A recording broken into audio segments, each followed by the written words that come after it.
Hello everyone, इस video में बात करेंगे chat GPT versus travel agents के बारे में। क्या चैट जीपीटी ट्रैवल एजेंट्स को रिप्लेस कर सकता है? जैसे कि आप सब देख रहे हैं कि लोग बातें कर रहे हैं चैट जीपीटी की, एआई आर्टिफिशियल इंटेलिजेंस की, कैसे चैट जीपीटी से हम अपनी ट्रैवल बुकिंग ट्रैवल प्लान कर सकते हैं, ट्रैवल बुकिंग में हेल्प ले सकते हैं वहां से। तो इस वीडियो में कंप्लीट डिस्कस करेंगे कि क्या आने वाले टाइम में will chat GPT replace travel agents. तो कंप्लीट वीडियो आप जरूर देखना, आपको बहुत ही इंफॉर्मेशन मिलने वाली है इस वीडियो में। ट्रैवल एजेंसी बिजनेस मॉडल आप सबको पता है, टूर पैकेजेस हमें क्रिएट करने होते हैं। जिस भी लोकेशन में हमारे कस्टमर को ट्रैवल करने जाना है उसकी मार्केटिंग करते हैं, टेक्नोलॉजी का यूज करती है, सेल्स टीम लीड्स को कन्वर्ट करती है, ऑपरेशन टीम ऑपरेशन हैंडल करती है। तो चलो बात करते हैं क्या चैट जीपीटी से रिप्लेस कर सकते। तो सबसे पहले हम चैट जीपीटी ही ओपन कर लेते हैं। तो जैसे आप गूगल पे सर्च करोगे चैट जीपीटी ओपन हो जाएगा। तो यहाँ पे चलो जी, मुझे मनाली जाना है, मैं एक हूँ यूजर, तो मुझे जाना है मनाली। तो भाई मनाली कैसे जाए, how to reach Manali from Delhi. मैं अभी हूँ दिल्ली में, तो मुझे दिल्ली से जाना है जी मनाली। तो पूछते हैं चैट जीपीटी से। ठीक है जी, बाय रोड इसने बता दिया 550 किलोमीटर है, 12 से 14 घंटे लगेंगे। सेल्फ ड्राइव कार से अगर आप जाना चाहते हैं, बाय रोड सेल्फ ड्राइव से भी बता दिया और बस से भी बता दिया। ठीक है, दिल्ली से Manali you can find both overnight and day time buses. ठीक है जी, बता दिया दोनों टाइम, जैसा मेरा टाइम है उसके अकॉर्डिंग इसने बता दिया। द जर्नी टेक्स अराउंड 12 से 14 घंटे डिपेंडिंग ऑन द ट्रैफिक। ठीक है जी, by train there is no direct train connectivity to Manali. ठीक है, nearest railway station is Joginder Nagar railway station which is around 160 kilometre away from Manali. अच्छा ठीक है, from Delhi you can take a train to Pathankot और Chandigarh and then hire a taxi to bus to reach Manali. ठीक है जी, train का भी ऑप्शन बता दिया, रोड का भी बता दिया और एयर का भी बता दिया कि nearest airport in Manali is Bhuntar airport also known as Kullu Manali airport located approximately 50 kilometre away. ठीक है जी, एयरलाइंस जो है operate flights from Delhi to Bhuntar, तो आप ये कर सकते हैं। तो ये चीजें हैं, तीनों ऑप्शन इसने बता दिए। चलो मुझे पता चल गया कि मनाली कैसे पहुंचना है, तो मुझे तीनों ऑप्शंस का आइडिया लग गया। अब भाई पहुंच गया मैं वहां पे, मुझे होटल्स इन मनाली ये भी बता दो भाई फिर। तो जी इसने होटल्स भी बताने शुरू कर दिए। The Himalayan location Hadimba road Manali. ठीक है, इसकी लोकेशन भी बता दी, इसकी लोकेशन बता दी। तो मुझे जोन सी लोकेशन मुझे सूट करती है, सोलांग वैली के पास है। ठीक है, Apple country resort, honeymoon in Manali, left bank Aleu Manali. ठीक है भाई, सारे ऑप्शंस बता दिए इसने। तो मुझे होटल्स का भी पता चल गया। भाई मेरा तो बजट कम है, बजट होटल्स बताओ मुझे, बजट होटल्स इन मनाली। चलो जी, इसने बजट होटल्स भी बताना शुरू कर दिया। Hotel mountain face, hotel new Adarsh, अलेव, होटल स्नोबर्ड। कितने सारे, इतनी जल्दी तो एजेंट भी नहीं बता पाएंगे, इतने सारे ऑप्शंस ये बता रहा है और जो मेरी रिक्वायरमेंट के अकॉर्डिंग सारी चीजें कर रहा है। ठीक है जी, होटल नीतीश अलेव मनाली, तो इसको चेक भी कर लेते हैं भाई। सर्च, यहाँ पे सर्च करते हैं तो इसकी और डिटेल्स मुझे आ गई, इसकी डिटेल्स यहाँ पे आ गई और यहाँ से मैं इनको कॉल करके बुक भी कर सकता हूँ। ये लो जी, नंबर भी आ गया भाई साहब।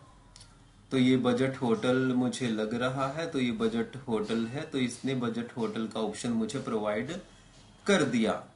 तो यहाँ पे मैं इसके रिव्यूज वगैरह देख सकता हूँ, रिव्यूज भी अच्छे खासे, 4.5 रेटिंग है 57 रिव्यूज में से। तो ये चीजें हो गई। तो जी देखो, बजट होटल्स भी इसने बता दिए। अगर लग्जरी मुझे देखने, लग्जरी भी बता देगा, होम स्टे देखने, होम स्टे भी बता देगा, कैंपिंग देखनी है, कैंपिंग भी बता देगा, और डायरेक्ट मैं करके डायरेक्ट बुक कर सकता हूँ। वाह जी वाह। अब भाई वहां चला तो गया, अब एक्टिविटीज भी बता दो। एक्टिविटीज इन मनाली क्या कर सकते हैं, एक्टिविटीज, एक्टिविटीज इन मनाली, वहां पे क्या क्या एक्टिविटीज कर सकते हैं, एक्टिविटीज इन मनाली।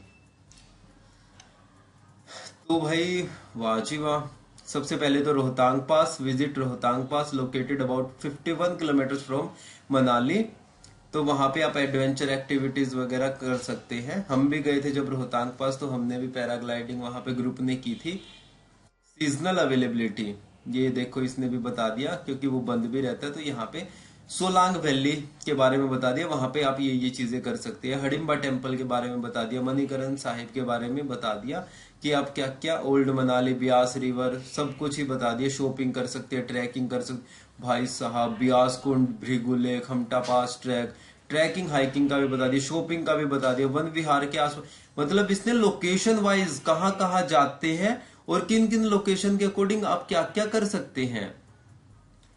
ठीक है, ओल्ड मनाली में आप क्या क्या कर सकते हैं, देखो, where you can find cafes, local markets, experience, भाई साहब विद इन लाइक 1 मिनट भी नहीं लगी इसको ये चीजें बताने में। ठीक है जी, अभी पूछ लेते हैं places to visit in Manali. वैसे बता दिया इसने, फिर भी एक बार देखो प्लेसेस टू विजिट में क्या क्या देता है। रोहतांग पास के हो गया, सोलांग वैली, हडिम्बा टेम्पल, तो ये सारी चीजें देखो बता रहा है जो हमें बेसिकली इंफॉर्मेशन चाहिए। तो एक तरीके से एक अच्छी नॉलेज प्रोवाइड कर रहा है कि क्या क्या चीजें। तो देखो है तो हेल्पफुल, चैट जीपीटी हेल्पफुल है, इसमें कोई डाउट नहीं है। काफी ये हमारी हेल्प करता है चीजों को सर्च करने में। और मैंने एक वीडियो भी बनाई थी मेरा यूट्यूब चैनल कि chat GPT for travel business, कि चैट जीपीटी से ट्रैवल बिजनेस को कैसे ग्रो कर सकते हैं। देखो ये कितना कंटेंट हमारे पास इसने शेयर कर दिया। जो नए एजेंट है या अपना यूट्यूब चैनल भी जैसे स्टार्ट करना चाहते हैं, तो यहाँ से आपको कितने सारे कंटेंट आइडियाज मिल रहे हैं। Places to visit, Rohtang pass, Solang valley, Hadimba, तो इस तरीके से आप काफी कंटेंट क्रिएट कर सकते हैं।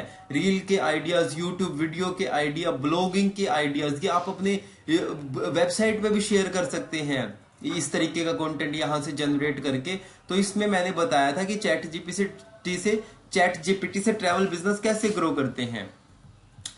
तो ये है तो हेल्पफुल, देखो बहुत इंफॉर्मेशन प्रोवाइड करता है। पर क्या ये इस टॉपिक है हमारा, will chat GPT replace travel agent. तो देखो मैंने आपको पूरी कंप्लीट मनाली की ये इंफॉर्मेशन ली चैट जीपीटी से, और इसने काफी हद तक सारी चीजें मुझे बता दी कि किस किस तरीके से होता है, और इसके अकॉर्डिंग मैं अगर चाहूं तो अपना प्लानिंग कर सकता हूं। पर हमें चैट जीपीटी के बजाय ट्रैवल एजेंट्स की जरूरत क्यों पड़ती है, तो उसके बारे में चलो अब डिस्कस करते हैं। जैसे फॉर एग्जांपल जो फर्स्ट पॉइंट मेरा है, जो मैंने यहाँ पे ऑब्जर्व किए हैं कि इससे जाने के बजाय और एक ट्रैवल एजेंट को हायर करने के बजाय क्या डिफरेंस और क्या वहां पे अलग है और यहाँ पे क्या चीजें डिफरेंस है।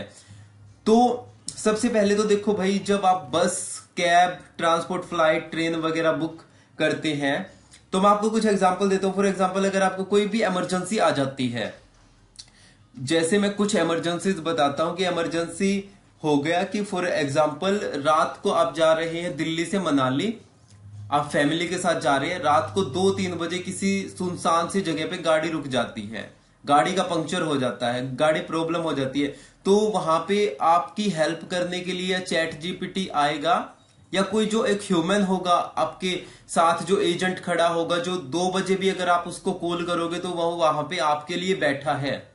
मेरे साथ जो ट्रैवल एजेंट है, मैं उनके ही एक्सपीरियंस शेयर कर रहा हूं कि अगर फॉर एग्जांपल एक 3 बजे गाड़ी खराब हो गई थी, भाई देखो अगर 50 गाड़ियां 100 गाड़ियां आपकी जाती है तो कभी ना कभी ऐसी सिचुएशन आ जाती है कि वो खराब हो जाती है रात को, क्योंकि दिल्ली से जितनी भी जाती है मनाली के लिए ओवरनाइट जर्नी होती है। ओवरनाइट जर्नी होती है तो मोस्टली जो प्रेफर करते हैं ओवरनाइट जर्नी करते हैं कि शाम को चले, सुबह तक वहां पे पहुंच गए, बीच में अपना सोते हुए चले जाए, कैब से जा रहे हैं, बस से जा रहे हैं वो चाहे।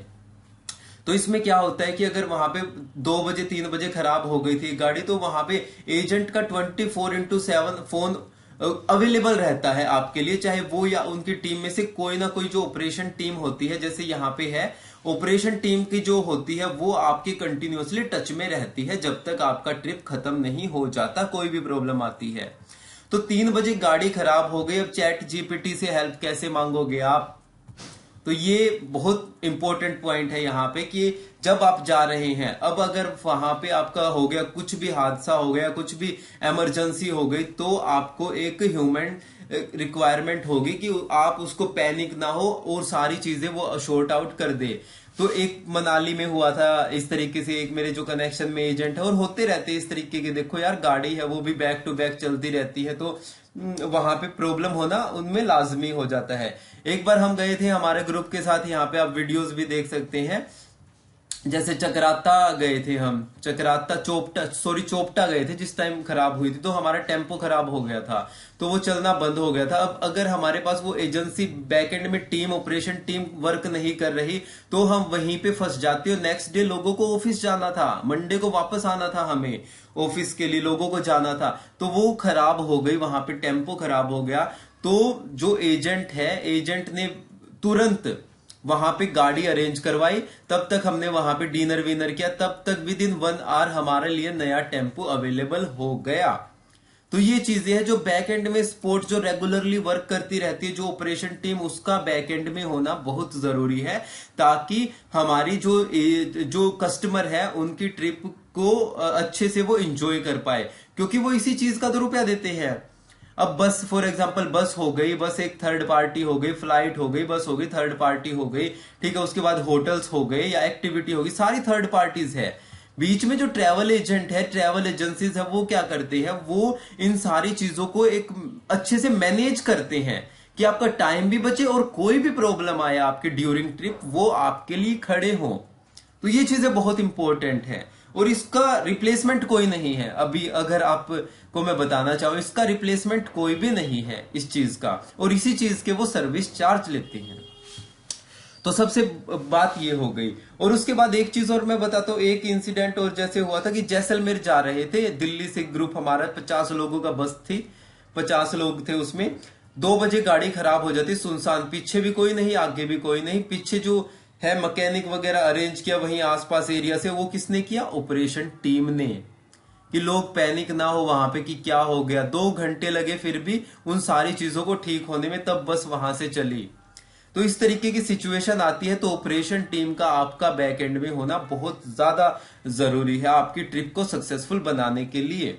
तो ये हो गया ट्रांसपोर्ट वाली बात कि भाई जाएंगे कैसे, ठीक है, किसी भी लोकेशन पे जाना हुआ, आप थोड़ी बहुत इंफॉर्मेशन ले ली, ठीक है, प्लेसेस टू विजिट क्या है, एक्टिविटीज क्या है, ठीक है, होटल कौन कौन से है, ये चीजें आपने ले ली। पर एक्चुअली में जो प्रैक्टिकल बातें आती है, जो प्रैक्टिकल चीजें होती है, तो आपका बैक एंड में टीम होनी चाहिए, ट्रैवल एजेंसी, ट्रैवल एजेंट होना चाहिए, अगर अच्छे से आपको करना है। बड़े बड़े ट्रैवल ब्लॉगर्स जो खुद से भी घूमते, सोलो ट्रैवलर घूमते, उनको भी कभी ना कभी जरूरत पड़ती है ऑपरेशन टीम की, वो सारी चीजें सर्च करते, पर फिर भी उनके साथ प्रॉब्लम होती कि अब ये हो गया, अब वो हो गया। अभी मैं एक ट्रैवल ब्लॉगर को देख रहा था, वो गया वियतनाम में गया, अरे वीजा में प्रॉब्लम आ गई, अरे मुझे तो एयरपोर्ट पे रोक लिया, अरे ये हो गया मेरे साथ, अरे मैं तो यहाँ पे भूल के भी नहीं आऊंगा। वो जो एक्सपर्ट है, जो ट्रैवल ब्लॉगिंग करते हैं, उनके सामने भी ये दिक्कत आती है, और नॉर्मल जो कस्टमर है उनको तो डेफिनेटली मतलब आएंगी अगर वो, इसलिए ट्रैवल एजेंसी, ट्रैवल एजेंट का बैक एंड में होना बहुत जरूरी है। इसके बाद ये तो हो गया ट्रांसपोर्ट की बात। अब बात करते हैं होटल्स की। चलो आपने ढूंढ लिया कि हाँ, budget hotel, luxury hotel, homestay, सब कुछ देख लिया, पर होटल में वो अगर कोई भी ट्रैवल एजेंसी किसी होटल को back to back work provide कर रही है, या उनके अच्छे कनेक्शन है, तो उन्हें पता होगा कि मेरे ट्रैवल एजेंसी बोलेगी कि ये मेरे कस्टमर है, आपको इनका अच्छे से ध्यान रखना है। एक तो वहां पे आपकी एक्स्ट्रा केयर हो जाएगी कि भाई ये इस कंपनी से आया है।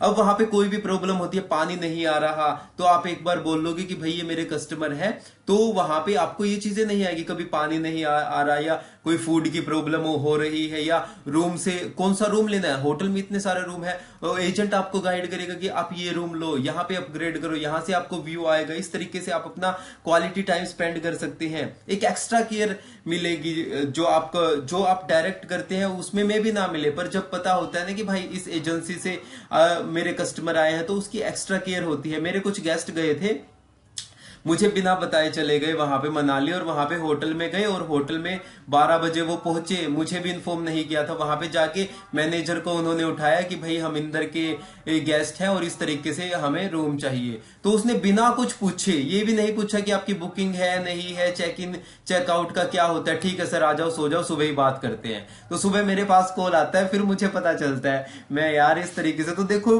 कितना जबरदस्त ये चीज हो जाती है कि एक्स्ट्रा केयर वाले किसी भी होटल में जाते हैं तो आपको फैमिली जैसा फील करवाएं वो चीजें, तो ये हो जाता है। तो ये एआई वेआई नहीं कर सकती, तो हमें जो नॉर्मल जैसे ह्यूमन है वो टच होना चाहिए इस, क्योंकि सर्विस इंडस्ट्री है। तो यहाँ पे देखो आपको ट्रैवल एजेंट की जरूरत पड़ेगी ही इसमें। और दूसरी इसके अलावा बात जो है सर्विस कंट्रोल। सर्विस कंट्रोल में फॉर एग्जांपल आपने कार, बस, फ्लाइट वगैरह बुक की, फ्लाइट कैंसिलेशन पॉलिसी होती है उनकी कि कब कैंसिल करनी है या रीशेड्यूल करनी है, तो आपको ज्यादा प्रॉब्लम ना आए। ट्रेन वगैरह बुक करनी है तो ये चीजें हो गई। कैब, बस, टेम्पो ट्रेवलर, होटल बुक करनी है, एक्टिविटीज बुक करनी है। तो इसमें क्या होता है कि सारी सर्विस कंट्रोल एक थोड़ा सा कंट्रोल एजेंट के हाथ में भी आ जाता है कि भाई अगर ये कार है ये मेरे अंडर, क्योंकि उनको डर रहता है कि अगर मैंने इसको सर्विस अच्छी नहीं दी तो नेक्स्ट टाइम से मुझे बुकिंग नहीं देगा। तो इसलिए वो कार वाले, बस वाले या जो होटेलियर्स हैं तो वो थोड़ा सा रहते हैं, एक्टिविटी प्रोवाइडर है कि भाई अगर मेरे गेस्ट आ रहे हैं मनाली में, अगर आपने रिवर राफ्टिंग अच्छे से नहीं करवाई या कोई कंप्लेन आई तो मैं आगे से आपको रिवर राफ्टिंग की सर्विसेज नहीं दूंगा।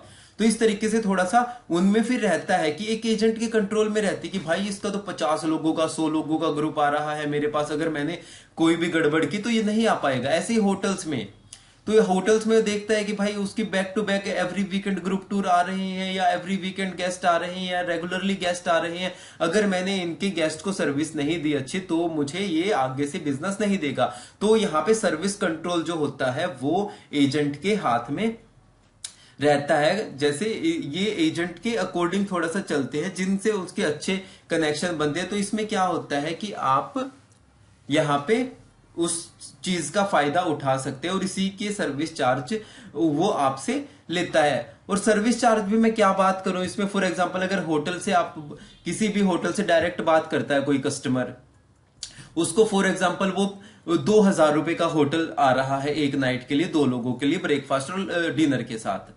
अब वही अगर एक एजेंसी उससे बात करती है, ट्रैवल एजेंट बात करता है, तो वही होटल उसको B2B रेट प्रोवाइड करता है, बिजनेस टू बिजनेस, कि भाई मैं B2C जो रेट है बिजनेस टू कस्टमर वो हमारे 2000 है, इसमें जो आपके B2B रेट है वो 1800 रुपए है।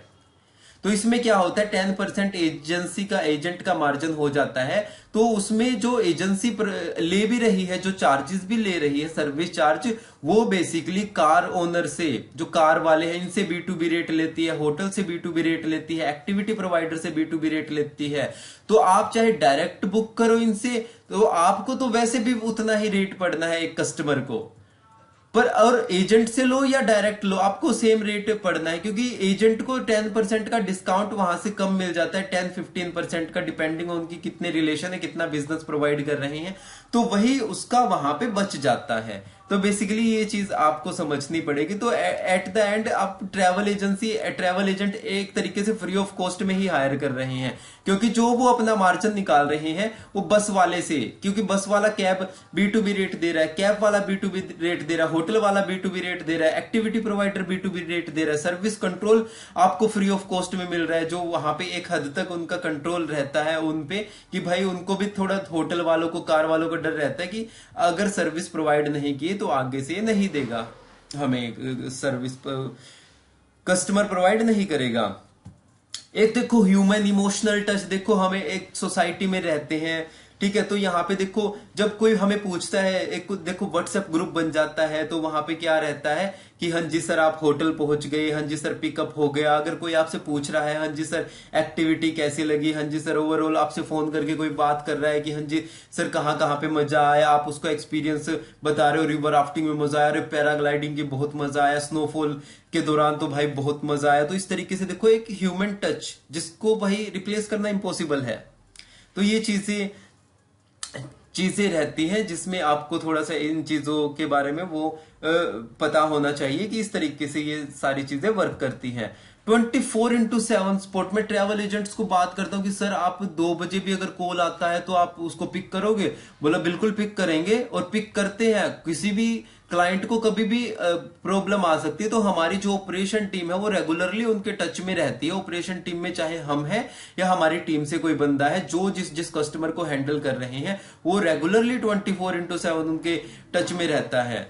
तो जो बस वाला एग्जांपल बताया था मैंने, 2 बजे खराब हो गई थी वो जैसलमेर में, तो सर 2 बजे से ही वर्क कर रहे थे, फिर किसी किसी को कॉल लगा रहे थे, उसके बाद से मतलब ये लगा लो कि पूरा दिन पूरी रात वहां पे सो नहीं पाए थे उस दिन, फिर जो एक एजेंट है मेरे कनेक्शन में। तो इस तरीके से ये 24/7 सपोर्ट आपको मिलता है यहाँ पे। ठीक है, एक व्हाट्सएप ग्रुप बन जाता है जिसमें जो ट्रैवल एजेंसी होती है, जो सर्विस प्रोवाइडर होते हैं, वो सारे वहां पे कनेक्ट हो जाते हैं। उसमें फिर आपको बाकी चीजों का भी पता चलता है कि कैंसिलेशन पॉलिसी क्या है, रिफंड पॉलिसी क्या है, टर्म एंड कंडीशन क्या है, ट्रैवल इंश्योरेंस के बारे में, वीजा अप्रूवल, वीजा सर्विसेज वगैरह के बारे में आपको सारी इंफॉर्मेशन फिर वहां से मिलती है। तो ये चीजें आपको ध्यान में रखनी है कि जो 24 वो एजेंट की आपको एजेंसी की जरूरत पड़ेगी ही। अब बात करते हैं एक्यूरेट इंफॉर्मेशन। तो एक्यूरेट इंफॉर्मेशन देखो भाई, मैं मनाली जा रहा हूं, चलो मैंने यहां से सारी चीजें इंफॉर्मेशन निकाल ली, मैं चल जा रहा हूं मनाली। ठीक है, अब भाई एक्यूरेट इंफॉर्मेशन देखो, सबसे पहले तो चैट जीपीटी वाले खुद ही पूछते हैं, बता रहे हैं कि फॉर एग्जाम्पल कि मे ओकेजनली जनरेट इनकरेक्ट इंफॉर्मेशन। लो भाई, इनकरेक्ट इंफॉर्मेशन जनरेट कर सकता है। मे ओकेजनली प्रोड्यूस हार्मफुल इंस्ट्रक्शन और biased content, limited knowledge of world and events after 2021। भाई 2023 चल रहा है और ये बोल रहे 2022 के बाद, और मुझे जाना है आज, मुझे चाहिए आज की इंफॉर्मेशन। मुझे तो आज का पता करना है कि वहां पे मनाली में वेदर कैसा है, मुझे क्या लेके जाना है, क्या चीजें चाहिए, रोड क्लियर है नहीं है, ठीक है, वो इंफॉर्मेशन चाहिए। पर ये तो भाई वो बता ही नहीं रहा। तो भाई एक्यूरेट इंफॉर्मेशन तो ये हम कंप्लीटली वो नहीं कर सकते, फिर इस पे ट्रस्ट नहीं कर सकते, तो हमें एजेंट की जरूरत पड़ेगी। फॉर एग्जांपल मैं बात करता हूं मनाली न्यूज के बारे में, अगर मैं यहां पे बात करूं तो भाई न्यूज निकाल लेते हैं। पहाड़ों में सुहाना सफर, कीरतपुर नैरचौक मनाली 4 लेन पर दरकते पहाड़, उफनती व्यास और कल्पना से परे का। जो वहां पे चलते थे, यहाँ पे अब 4 लेन जो ये यहाँ पे है, ये रोड ओपन हो गया, काफी कुछ टनल्स ओपन हो गई है। इन टनलों के बन जाने से एक बड़ा फर्क यह भी पड़ा है कि लोग अब वहां से जा सकेंगे इस तरीके से। तो भाई चंडीगढ़ से अब 6 घंटे में पहुंचेंगे मनाली। NHAI ने 5 टनल को खोला, यात्रा होगी सुहानी 9 घंटे पहले, एक दिन पहले। तो ये टनल ओपन हो गई है। अब यहां से ये इन्फॉर्मेशन कौन बताएगा मुझे, है ही नहीं यहाँ पे, तो कहाँ है एक्यूरेट 2021 के बाद की तो इंफॉर्मेशन ही नहीं है। ये टनल बन गई, यहाँ पे रूट ही चेंज हो गया सारा। जहां 15 घंटे लगते थे वहां पे 12 घंटे लगेंगे। तो ये इन्फॉर्मेशन कौन प्रोवाइड करेगा? 5 टनल ओपन हुई है, ये इन्फॉर्मेशन किस रूट से जाना है, ये इन्फॉर्मेशन कौन प्रोवाइड करेगा? तो ये देखो, जो ट्रैफिक ट्रायल चल रहा है यहाँ पे, 5 टनल्स ओपन, तो ये कौन बताएगा? तो इस तरीके से देखो, ये बहुत इंफॉर्मेशन होती है और बहुत इंपॉर्टेंट है ये चीजें। तो इन चीजों की अब जो एजेंट है, जो रेगुलरली वहां के पे जो प्रोवाइड कर रहे, लैंड पैकेज प्रोवाइड कर रहे, उनको डेली की न्यूज रहती है। अब वहां पे लैंडस्लाइड हो गई भाई, 10 घंटे से ट्रैफिक जैम है, कौन बताएगा इस चीज के बारे में? यहां तक आएगा, ये तो कह रहे 2021 के बाद की तो नॉलेज ही नहीं है हमारे पास। तो वो चीजें है ना, इसमें देखने को करती हैं। तो एक्यूरेट इंफॉर्मेशन, तो इसके लिए भाई एजेंट ही आपको बताएगा, जो आपके बैक एंड में सपोर्ट कर रही है, ऑपरेशन टीम सपोर्ट कर रही है, ट्रैवल एजेंसी कर रही है, तो वही बताएगा। अब इसके बाद बात कर रहे हैं एक्स्ट्रा नॉलेज। किसी भी उसकी एक्स्ट्रा नॉलेज इसने बता दी, ये ठीक है, जो मतलब सबको पता है ऑलमोस्ट। आप गूगल पे भी सर्च करोगे, टॉप 10 इसने 10 बताई है। टॉप लो मैं 40 places to visit in Manali, तो गूगल भी इससे ज्यादा बता देगा। 40 places to visit in Manali, देखते रहो। इसने तो 10 ही बताई है, लो 51। ठीक है, तो बेसिकली कहने का मतलब ये है, चलो इसने बता दिया। अब मैं बात करता हूं कि एक्स्ट्रा नॉलेज के बारे में। जो ट्रैवल एजेंट होता है, जो एक्चुअली में वहां पे गया है, उस लोकेशन को एक्सप्लोर किया है, जो वो इंडोनेशिया गया, बाली गया, इजिप्ट गया, मालदीव्स गया है, केरला गया है, गोवा गया है, मनाली गया, उत्तराखंड गया है, केदारनाथ गया है, 4 धाम उसने एक्सप्लोर किया। तो वहां की क्या कंडीशन है, वहां पे रोड कैसे है, वहां पे किस तरीके का वेदर है, किस तरीके से आपको एक्चुअली में वही इंफॉर्मेशन प्रोवाइड करता है। अब आपको केदारनाथ जाना, आप यहाँ पे कुछ नॉलेज लेके नहीं जा सकते। वहां पे एक्चुअली में कितना ट्रैक है, किस तरीके से ट्रैक है, क्या वहां पे चीजें चाहिए, कब बंद होता है, कब वेदर खराब हो सकता है। तो आपके पीछे बैक एंड में टीम होनी ही होनी चाहिए जो आपकी हेल्प करे और आपको एक एक्यूरेट इंफॉर्मेशन प्रोवाइड करे और एक्स्ट्रा नॉलेज जो रखे उस डेस्टिनेशन के बारे में। क्योंकि हर कस्टमर की एक अलग जर्नी होती है, एक अलग उसकी रिक्वायरमेंट रहती है। पूरी मनाली में ही बात करूं मैं, पूरे इंडिया से, पूरी दुनिया से लोग आना पसंद करते हैं। कभी फॉरेनर्स आ गए या कभी फॉर एग्जांपल महाराष्ट्र से, गुजरात से, केरला से या तमिलनाडु से, साउथ से, नॉर्थ, कहां कहां से लोग आ रहे हैं। तो हर एक कस्टमर की एक अलग जर्नी है, तो उसके अकॉर्डिंग हमें उसे नॉलेज प्रोवाइड करना, उसे गाइड करना। किसी को एक्स्ट्रा घूमना है, कोई 2 बार चला गया, वो 5वीं बार 6ठी बार जा रहा है, तो उसको कुछ अलग डेस्टिनेशंस के बारे में बताना। फॉर एग्जांपल जो 1 बार 2 बार चला गया वो मनाली नहीं जाएगा, पर मैं मनाली 30 बार जा चुका हूं और अभी भी ऐसे लगता है कि मुझे बार बार जाना चाहिए, मन नहीं भरता, क्योंकि हर बार वहां पे नई चीजें हैं एक्सप्लोर करने के लिए। जैसे मैं बात करूं, जैसे शनाग विलेज मनाली, ठीक है, तो ये इतना बढ़िया वहां पे, अगर मैं यहाँ पे चला गया ना, यहाँ से मेरा 1 महीने तक आने का मन नहीं करता। तो देखो ये चीजें हैं, पर ये पता ही नहीं है, तो ये एक्स्ट्रा नॉलेज कौन प्रोवाइड करेगा? यहाँ पे तो मुझे मिली नहीं। ठीक है, शनाग विलेज, यहाँ पे कौन सा होम स्टे बढ़िया है, ठीक है, जैसे ये एप्पल फार्म होम स्टे ये हमारा, इसकी मैंने वीडियोस भी बना रखी है। तो एप्पल फार्म होम स्टे जैसे ही आप लिखेंगे तो मेरी वीडियोस आ जाएंगे, जो कि है शनाग विलेज में apple farm home stay Manali.